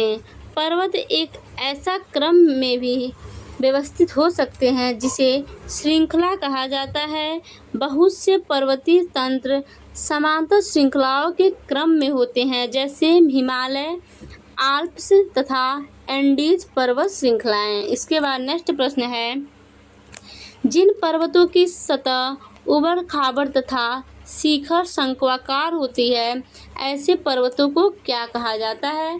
तो इसका सही आंसर हो जाएगा ऑप्शन नंबर ए, वलित पर्वत। इसके व्याख्यात्मक पक्ष को देखेंगे। जिन पर्वतों की सतह उबड़ खाबड़ तथा शिखर शंक्वाकार होते हैं उन्हें वलित पर्वत कहते हैं। हिमालय तथा आल्प्स वलित पर्वत के उदाहरण हैं। इसके बाद नेक्स्ट प्रश्न देखेंगे। नीचे दिए गए युग्मों में से कौन सा सुमेलित है? तो इसमें देखेंगे कौन सा सुमेलित सही है। इसमें जो फर्स्ट है यूराल पर्वत, ये ज्वालामुखी पर्वत से सुमेलित है, तो ये हमारा गलत है। सेकंड है वासजेस पर्वत भ्रतोसोस्त पर्वत से सुमेलित है, तो ये सही है। थर्ड है माउंट किलिमंजारो पर्वत ज्वालामुखी पर्वत से सुमेलित है, ये सही है। और 4 है फ्यूजियामा पर्वत वलित पर्वत से सुमेलित है, ये भी गलत है। यानी 2 और 3 हमारा सही है। तो इस कोड में देखेंगे सही आंसर हमारा हो जाएगा ऑप्शन नंबर बी, केवल 2 और 3। इसके व्याख्यात्मक पक्ष को देखेंगे। उत्तर अमेरिका का अपलेशियन तथा रूस का यूराल पर्वत गोलाकार दिखाई देते हैं तथा इनकी ऊंचाई बहुत कम है। ये बहुत पुराने वलित पर्वत हैं। जब कोई बहुत बड़ा भाग टूट जाता है तथा ऊर्ध्वाधर रूप से विस्थापित हो जाता है तब भ्रशोस्त पर्वत का निर्माण होता है। ऊपर उठे हुए खंड को उत्खंड तथा नीचे धंसे हुए खंडों को द्रोणिका भ्रंश कहा जाता है। यूरोप के राइन घाटी तथा वाकजेस पर्वत इसी सतह के पर्वत तंत्र के उदाहरण हैं। इसके बाद देखेंगे अफ्रीका का माउंट किलिमंजारो तथा जापान का फ्यूजियामा पर्वत ज्वालामुखी पर्वत के उदाहरण हैं। ज्वालामुखी पर्वतों का निर्माण ज्वालामुखी प्रक्रियाओं के कारण होता है। इसके बाद नेक्स्ट प्रश्न है मनाकी पर्वत किस महासागर में अवस्थित है? इसका सही आंसर हो जाएगा ऑप्शन नंबर बी प्रशांत महासागर। इसके व्याख्यात्मक पक्ष को देखेंगे। प्रशांत महासागर में स्थित मनाकी पर्वत हवाई द्वीप सागर की सतह के नीचे स्थित है।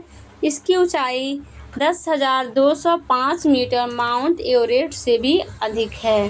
प्रश्न है निम्नलिखित में विश्व का सबसे ऊंचा पठार कौन सा है? तो इसका सही आंसर हो जाएगा ऑप्शन नंबर डी तिब्बत का पठार। इसके बाद इसके व्याख्यात्मक पक्ष को देखेंगे।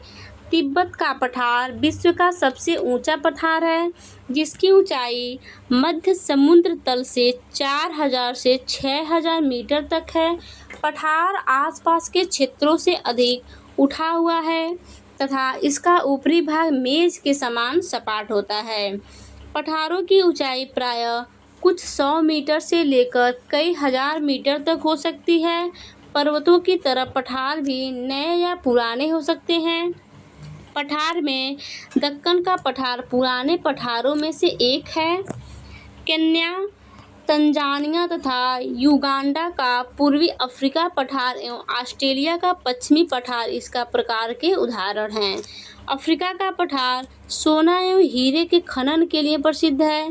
भारत में छोटा नागपुर के पठार में लोहा कोयला तथा मैग्नीज के बहुत बड़े भंडार पाए जाते हैं।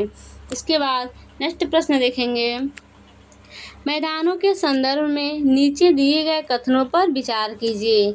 तो इसका सही आंसर हो जाएगा ऑप्शन नंबर सी ए और दो दोनों सही है। इसका फर्स्ट कथन है अधिकांश मैदान मुख्य नदियों तथा उसकी सहायक नदियों के कारण बने हैं। ये कथन सही है। सेकंड कथन है मैदान विश्व में सबसे अधिक जनसंख्या वाले भाग है। ये भी कथन सही है। तो इस प्रश्न का सही आंसर ऑप्शन नंबर सी हो जाएगा ए और दो यानी दोनों। इसके बाद इसके व्याख्यात्मक पक्ष को देखेंगे। मैदान समतल भूमि के बहुत बड़े भाग होते हैं। वे सामान्यतः माध्य समुद्री तल से 200 मीटर से अधिक ऊंचे नहीं होते हैं। अधिकांश मैदान मुख्य नदियों तथा उनकी सहायक नदियों के द्वारा बने हैं। नदियां पर्वतों के ढालों पर नीचे की ओर बहती है तथा उन्हें अपरदित कर देती हैं। वे अपरदित पदार्थों को अपने साथ आगे की ओर ले जाती हैं। अपने साथ ढोए जाने वाले पदार्थों जैसे बालू तथा सिल्ट का वे घाटियां में निक्षेपित कर देती हैं। इन्हीं निक्षेपों से मैदानों का निर्माण होता है। सामान्यतः मैदान अधिक उपजाऊ होते हैं और तथा इस आवास एवं परिवहन के साथ साधनों का निर्माण करना आसान होता है। इसलिए मैदान विश्व का सबसे अधिक जनसंख्या वाला भाग है। इसके बाद नेक्स्ट चैप्टर देखेंगे हमारा देश भारत। इसका फर्स्ट प्रश्न है भारत की मुख्य भूमि का विस्तार दक्षिण से उत्तर की ओर किन अक्षांशों के मध्य है? तो इसका सही आंसर हो जाएगा ऑप्शन नंबर ए 8 डिग्री से 4 मिनट उत्तर से 37 डिग्री से 6 मिनट उत्तर की ओर। इसका व्याख्यात्मक प्रश्न को देखेंगे। भारत उत्तरी गोलार्ध में स्थित है। भारत की मुख्य भूमि का विस्तार 8 डिग्री से 4 मिनट उत्तर तथा 37 डिग्री 6 मिनट उत्तर अक्षांशों के बीच है। इसके बाद नेक्स्ट प्रश्न है पश्चिम से लेकर पूर्व तक भारत का विस्तार देशांतरों के बीच है। सही आंसर हो जाएगा option number D 68 degree 7 metre पूर्व से लेकर 97 डिग्री 25 मिनट पूर्व की ओर। इसके बाद इसके व्याख्यात्मक पक्ष को देखेंगे। पश्चिम से लेकर पूर्व तक भारत का विस्तार 68 डिग्री 7 मिनट पूर्व तथा 97 डिग्री 25 मिनट पूर्व देशांतरों के बीच है। इसके बाद इसके नेक्स्ट प्रश्न को देखेंगे। कर्क रेखा 23 डिग्री 30 मिनट उत्तर किन राज्यों से होकर गुजरती है? तो इसको हम लोग देखेंगे। जो फर्स्ट है गुजरात, राजस्थान, त्रिपुरा, मिजोरम, यानी चारों राज्यों से होकर गुजरती है। इसका सही आंसर हो जाएगा ऑप्शन नंबर डी उपयुक्त में से सभी। इसके बाद इसके व्याख्यात्मक पक्ष को देखेंगे। कर्क रेखा देश के लगभग मध्य भाग से होकर गुजरती है। यह रेखा भारत के 8 राज्यों से होकर गुजरती है, जो इस प्रकार से हैं: गुजरात, राजस्थान, मध्य प्रदेश, छत्तीसगढ़, झारखंड, पश्चिम बंगाल, त्रिपुरा और मिजोरम। इसके बाद नेक्स्ट प्रश्न है, भारत की स्थलीय सीमा कितने देशों के साथ जुड़ी है? इसका सही आंसर हो जाएगा ऑप्शन नंबर डी 7। इसके व्याख्यात्मक पक्ष को देखेंगे। भारत देश की स्थलीय सीमा 7 देशों के साथ गुजरती हैं। ये देश हैं चीन, नेपाल, भूटान, म्यांमार, पाकिस्तान, बांग्लादेश और अफगानिस्तान। इसके बाद नेक्स्ट प्रश्न है, निम्नलिखित में से भारत की सबसे लंबी स्थलीय सीमा किस देश के साथ लगती है? इसका सही आंसर हो जाएगा option number D Bangladesh. Next प्रश्न है, निम्नलिखित में से भारत के कौन से राज्य 3 तरफ से अंतर्राष्ट्रीय सीमाओं से घिरे हैं? तो सिक्किम और त्रिपुरा, यानी इसका सही आंसर हो जाएगा ऑप्शन नंबर सी। इसके व्याख्यात्मक पक्ष को देखेंगे। सिक्किम एवं त्रिपुरा 3 तरफ से दूसरे देशों के साथ अपनी सीमा साझा करते हैं। सिक्किम नेपाल, भूटान एवं चीन के 3 तरफ से घिरा है, जबकि त्रिपुरा बांग्लादेश से 3 तरफ से घिरा है। इसके बाद नेक्स्ट प्रश्न है, भारत के कितने राज्य कम से कम 2 राज्यों के साथ अपनी सीमा साझा करते हैं? प्रश्न का सही आंसर हो जाएगा ऑप्शन नंबर सी 7 राज्य। इसके बाद इसके व्याख्यात्मक पक्ष को देखेंगे।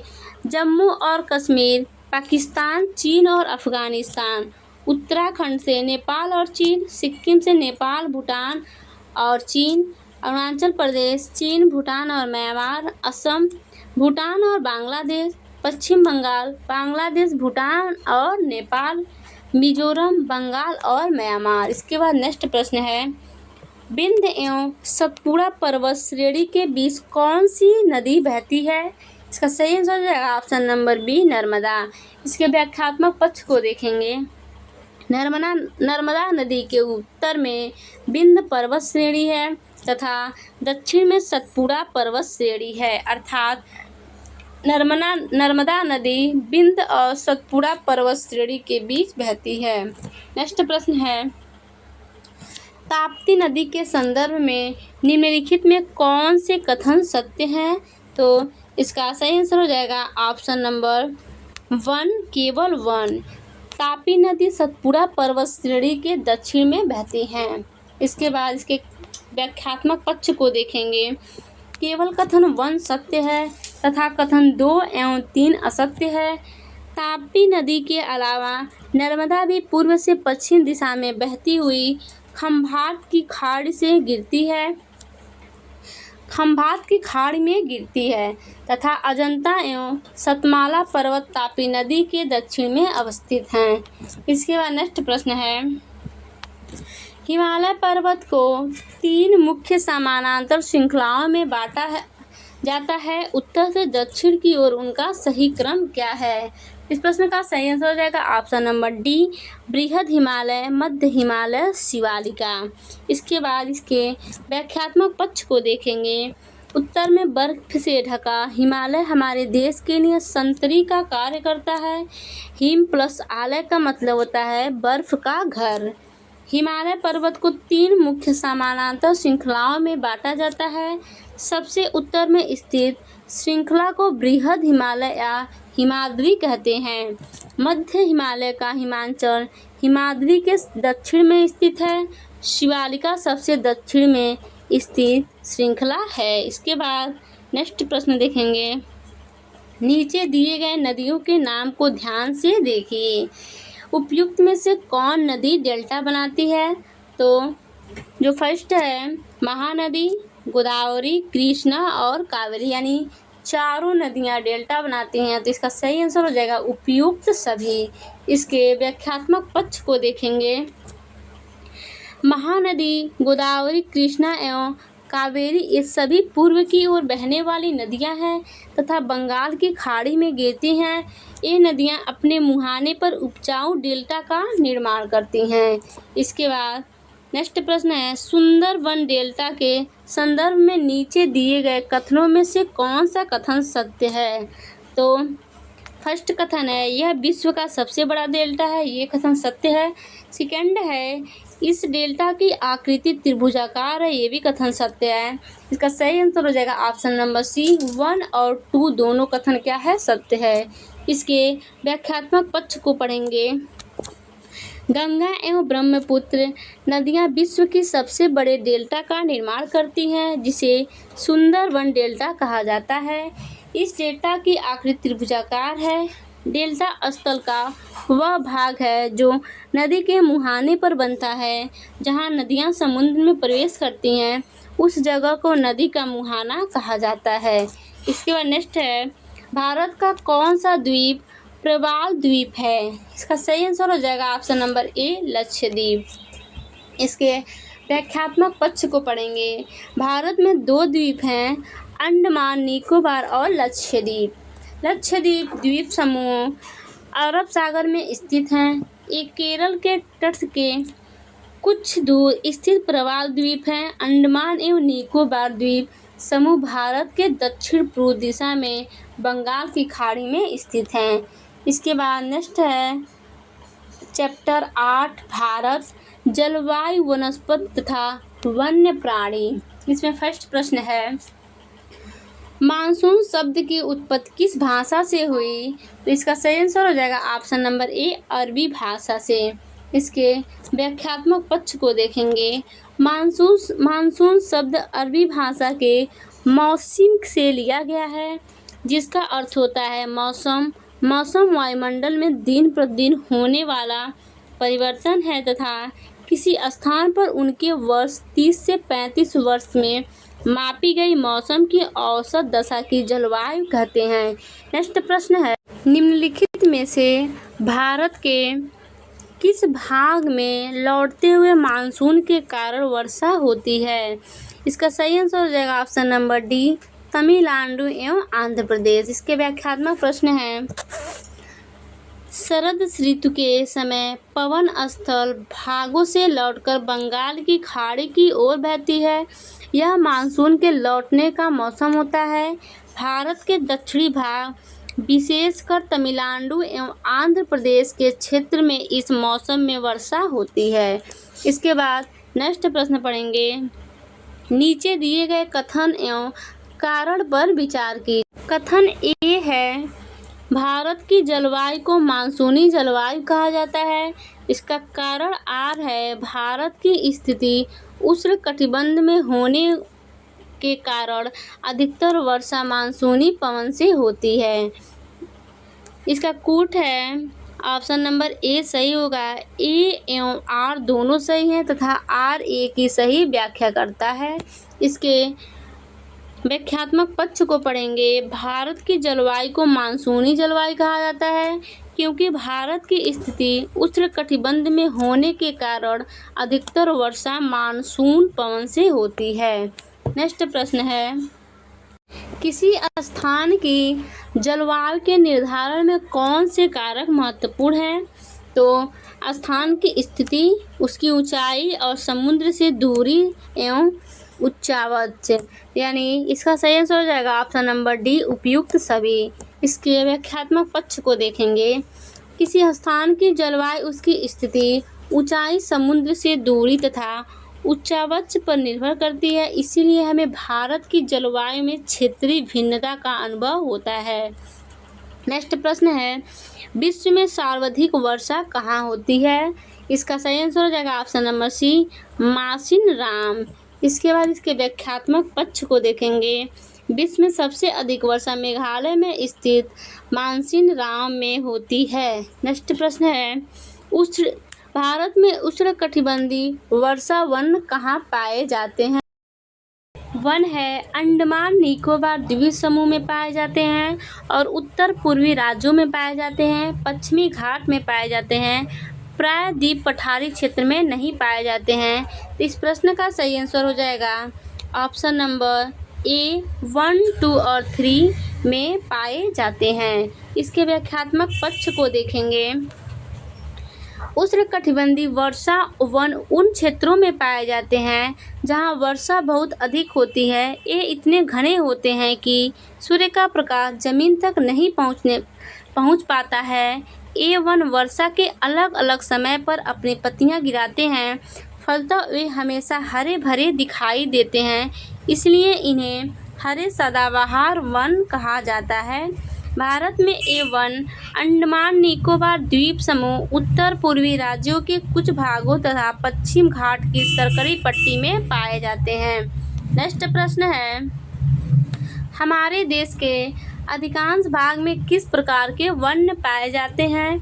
इसका सही आंसर हो जाएगा उष्णकटिबंधीय पतझड़ वन।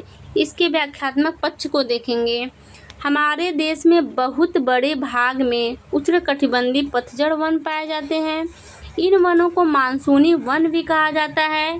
ये कम घने होते हैं और वर्षा के एक निश्चित समय में अपनी पत्तियां गिराते हैं। नेक्स्ट प्रश्न है, निम्नलिखित में से कौन सा कथन सत्य है?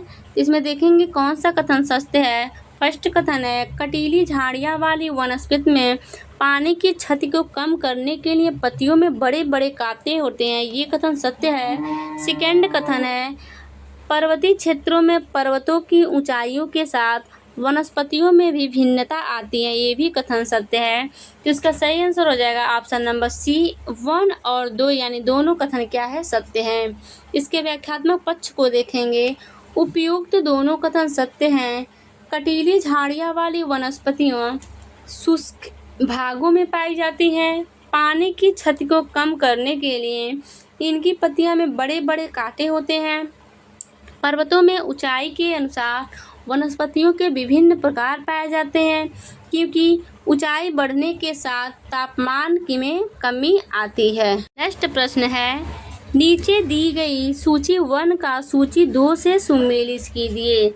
इसमें सूची 1 का सूची 2 से सुमेलित करना है तो रोजवुड महोगनी को हम लोग उष्णकटिबंधीय सदाबहार वन से मिलाएंगे और पीपल नीम को उष्णकटिबंधीय पतझड़ से मिलाएंगे और खैर बबूल को कटीली झाड़ियाँ से मिलाएंगे और पाइन देवदार को पर्वतीय वनस्पति से मिलाएंगे। तो कूट में सही आंसर हो जाएगा ए का 2 और बी का 4, सी का 3 और डी का 1 यानी ऑप्शन नंबर सी क्या है, सही है। इसके बाद इसके व्याख्यात्मक पक्ष को देखेंगे।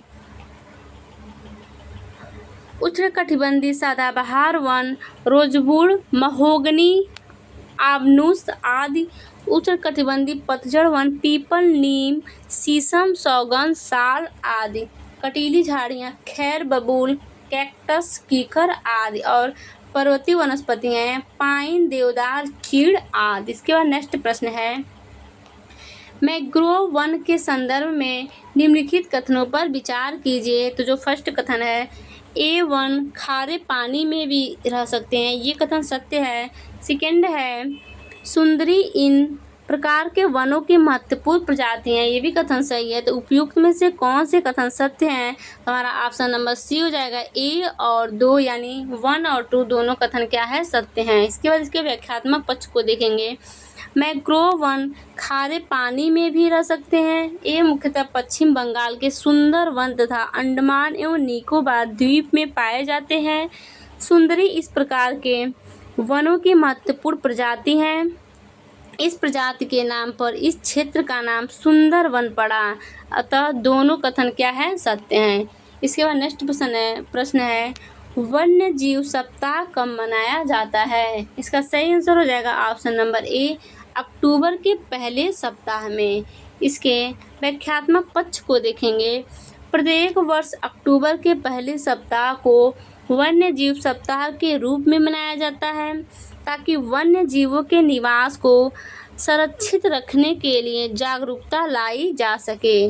इसके बाद नेक्स्ट प्रश्न है, निम्नलिखित में भारत में जंगली बकरी कहाँ पाई जाती है? सही आंसर हो जाएगा हिमालयी क्षेत्रों में भारत में जंगली बकरी पाई जाती हैं। इसका व्याख्यात्मक पक्ष को देखेंगे। जंगली बकरी हिम तेंदुआ आदि हिमालयी क्षेत्रों में पाए जाते हैं। नेक्स्ट प्रश्न है, भारत में जंगली गधे का प्राकृतिक निवास स्थान कहाँ है? सही आंसर हो जाएगा ऑप्शन नंबर सी, कच्छ के रण। यानी भारत में जंगली गधे कच्छ के रण में पाए जाते हैं। इसके